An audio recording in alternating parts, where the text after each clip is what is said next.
So alright, magandang tanghali mga idol. So for today's video is papakita ko sa inyo yung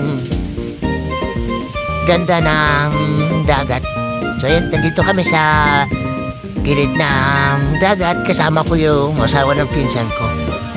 So ayun siya naglalaro ka tubig. And namimiss kasi namin maggala-gala yan. Napunta kami dito sa gilid ng dagat. Napaganda. Ito po yung dagat ito po yung karugtong kanina nung video na in-upload ko yung sa seaside. Ito po yun. Ito lang mga idol, katabi lang ito ng Diamond Hotel dito sa La Miranda sa Sipalay City. Ayan ito habang wala pa yung in-order namin pagkain naglakad-lakad muna kami. Ayan. Kasi napakaganda ng tanawin dito sa paligid Ayan, ang ganda ng dagat. Ayun, may sa dulo may nangingisda. Kaso lang hindi ko maikot yung camera ko.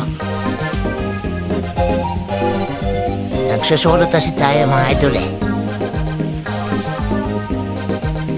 So, may ako ipapakita ko sa inyo mga idol yung sinabi ko kanina na kantiladong lugar na kumbaga bawal talaga ang tao doon.